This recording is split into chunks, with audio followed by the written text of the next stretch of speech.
বন্ধুরা, busy sports BNG চ্যানেলে স্বাগত। বাংলাদেশের বিরুদ্ধে জিতল ভারত, কিন্তু এই জয় কি স্বস্তির? একেবারেই নয়। চারটি সহজ ক্যাচ ফেলল ভারতীয় দল। টি-20 বিশ্বকাপের ইতিহাসে গড়ল এক অবাঞ্ছিত রেকর্ড। প্রথমে ব্যাট করে বাংলাদেশ তুলেছিল 8 উইকেটে 136 রান। জবাবে 5 উইকেট হারিয়ে লক্ষ্য ছুঁয়ে ফেলে ভারত।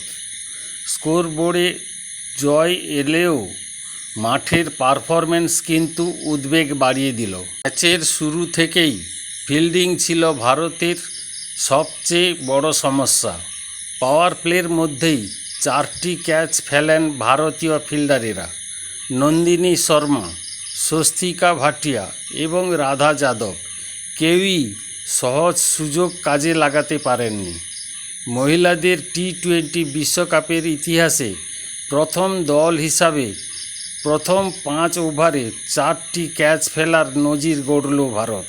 সবচেয়ে বেশি সুবিধা পেয়েছিলেন বাংলাদেশের জুরাইয়া ফিরদৌস। শুধু পঞ্চম ওভারেই তার 3টি ক্যাচ পড়ে যায়। জীবনদানের সুযোগ কাজে লাগিয়ে 31 বলে 33 রান করেন তিনি। নন্দিনী শর্মা পরপর 2 বলে ফিরদৌস ও শোভনা মোস্তারির ক্যাচ ফেলেন, যদিও পরে দুর্দান্ত একটি ক্যাচ নিয়ে ফিরদৌসকে ফেরানোর কাজও করেন তিনি।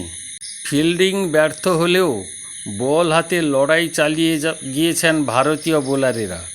রেণুকা ঠাকুর প্রথম ওভারেই ফিরিয়ে দেন ওপেনার দিলরা আক্তারকে। শেষ ওভারে চারণীর নিখুঁত বোলিং বাংলাদেশের রান আটকে দেয়। মাত্র 3 রান দিয়ে তুলে নেন 2 উইকেট। ক্যাচ ফেললেও বল হাতে দলকে ম্যাচে ফেরানোর চেষ্টা করেন রাধা যাদব।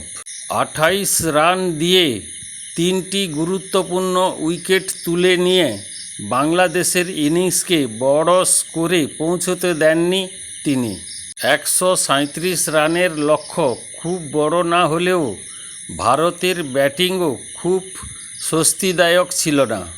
স্মৃতি মান্ধানা মাত্র 8 রান করে ফেরেন। স্বস্তিকা ভাটিয়া, রিচা ঘোষ এবং জেমাইমা রড্রিগেজ ও বড় ইনিংস খেলতে পারেননি। এক সময় ম্যাচে চাপ তৈরি হয়েছিল ভারতের উপর।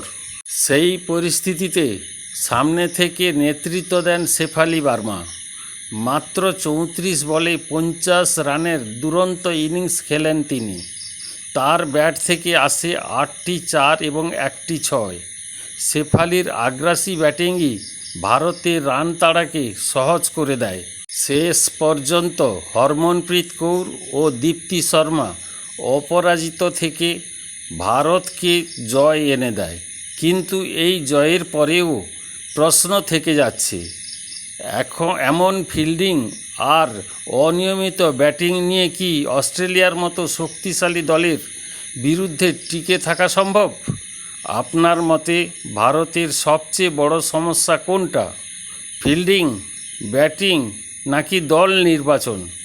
কমেন্টে অবশ্যই জানান। ভিডিওটি ভালো লাগলে লাইক, শেয়ার ও চ্যানেলটি সাবস্ক্রাইব করতে ভুলবেন না। ভালো থাকবেন, সুস্থ থাকবেন এবং নিজের খেয়াল রাখবেন। জয় হিন্দ।